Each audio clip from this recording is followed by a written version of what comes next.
aposto ou vocativo? É uma dúvida muito comum. É um assunto que cai bastante em concursos, vestibulares e no Enem. Então, fique comigo até o final da aula para entender a diferença entre aposto e vocativo, passo a passo e com exemplos para você não errar mais. Você está no canal Português Sem Enrolação. A minha missão é te ajudar a compreender a língua portuguesa. O que é aposto? Aposto é um termo que se junta a outro de valor substantivo ou pronominal para explicá-lo ou especificá-lo melhor. É utilizado para explicar, resumir, comentar ou indicar algo. Opa! Então, já é uma informação muito valiosa. Aposto é utilizado para explicar algo. Olha só um exemplo. Michael Jackson, dançarino e cantor, revolucionou a música e os videoclipes. Veja que o termo entre vírgulas explica quem é Michael Jackson, dançarino e cantor. É um aposto explicativo. Mais um exemplo para ficar claro. Santos Dumont, o pai da aviação, nasceu em Minas Gerais. O pai da aviação é o meu aposto.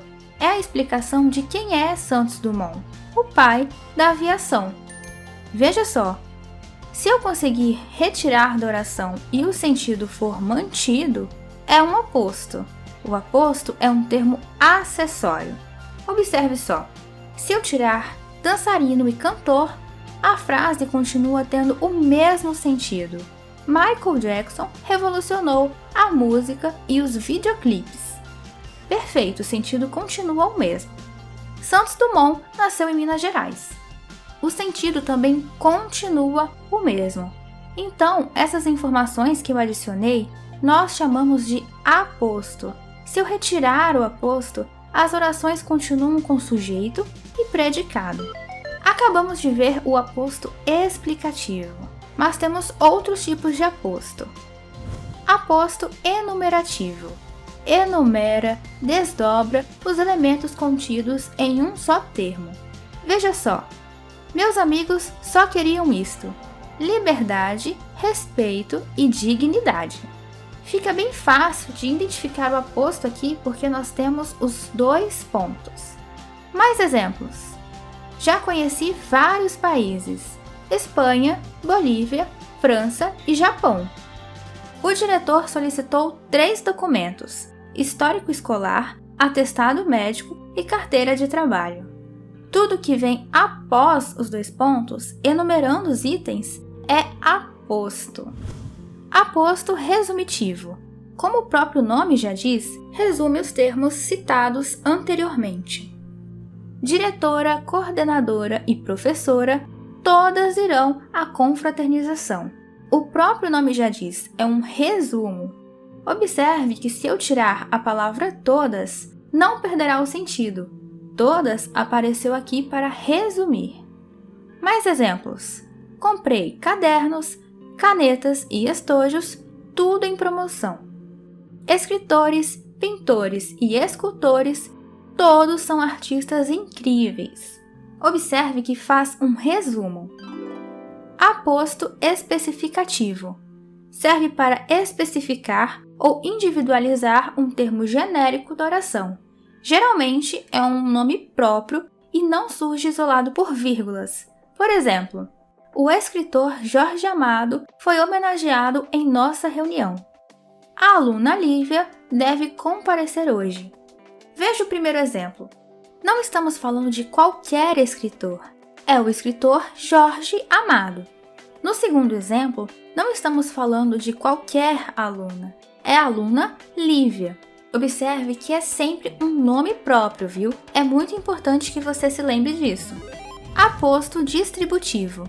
Serve para distribuir informações separadamente, de forma distribuída. Veja só, ambos são bons jogadores, um de vôlei e o outro de futebol. Lucas e Marcos trabalham na mesma escola, aquele como coordenador e este como professor. estou distribuindo características, informações. Aposto comparativo. Serve para comparar um termo da oração com alguma coisa. Na frase, aparece destacado entre vírgulas. O filho deles, um verdadeiro terremoto, fez uma grande bagunça. Olha só que interessante, eu estou comparando a criança com um terremoto. A risada de Lucas, a harmonia de uma orquestra, ecoava pela sala. Estou comparando a risada com a harmonia de uma orquestra. Os olhos dele, estrelas brilhantes, fitavam-me profundamente. Estou comparando os olhos dele com estrelas brilhantes. Aposto oracional. Ocorre quando uma oração apresenta valor apositivo e se encontra sintaticamente dependente de outra. Por exemplo, Lucas não conseguiu terminar a redação a tempo, sinal de que estava distraído ou estudou pouco. Sabia que estava errada, o que a fez reavaliar suas escolhas. Uma oração depende da outra para trazer uma informação completa. Ok, mas e o vocativo? O que é vocativo? É um termo que indica o chamamento, interpelação de uma pessoa real ou fictícia. É a palavra ou expressão para chamar o interlocutor. O vocativo apresenta-se sempre entre vírgulas. Ele pode aparecer no início, meio ou fim da oração. Veja os exemplos. Filho, um dia isso tudo será seu. Não sei, minha amiga, se um dia voltarei a te ver. Posso ajudar, Senhor? Observe que em todos os exemplos é uma expressão para chamar o interlocutor, enquanto o aposto, como já vimos, tem a função de explicar alguma coisa. Observe a diferença.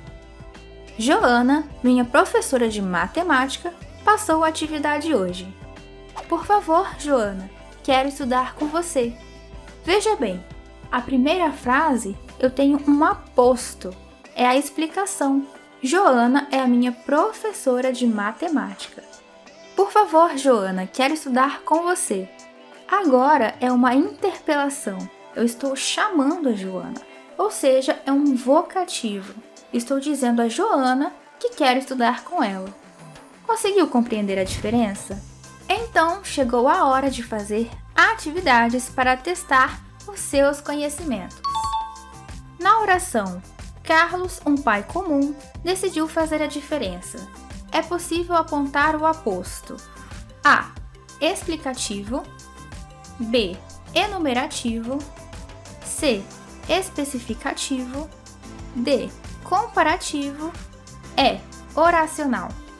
Você terá 20 segundinhos para pensar, mas, se precisar de mais tempo, pode pausar o vídeo, tudo bem? Não precisa correr. Tempo!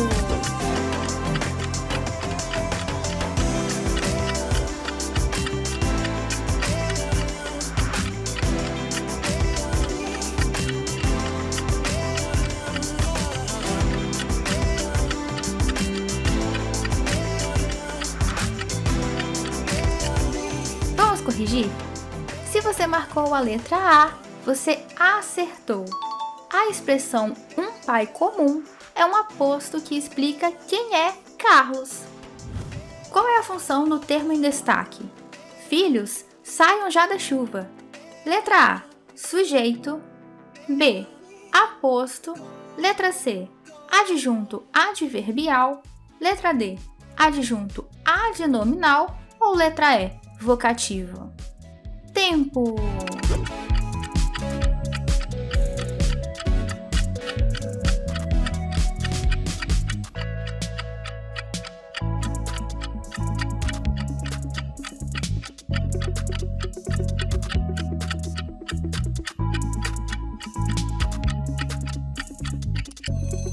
Se você marcou a letra E, você acertou. Filhos é o meu vocativo, é o chamamento. Você conseguiu acertar todas as questões? Deixe o seu comentário porque eu quero saber. Comente também se você gostou da minha explicação e se você finalmente conseguiu entender a diferença, ok? Agora eu indico que você assista a 2 aulas. vírgula. Como utilizar a vírgula corretamente? Porque saber utilizar a vírgula é, claro, extremamente importante. E também indico a aula sobre vocativo. É uma aula com mais exemplos. Vou deixar os links das aulas na descrição para facilitar. Se você gostou da aula de hoje, lembre-se de deixar o seu like. Inscreva-se no canal e ative o sininho para receber todas as atualizações. Sempre que eu postar uma nova aula por aqui, você vai receber uma notificação. É importante que você continue estudando a língua portuguesa, viu? Então, até a próxima aula. Tchau!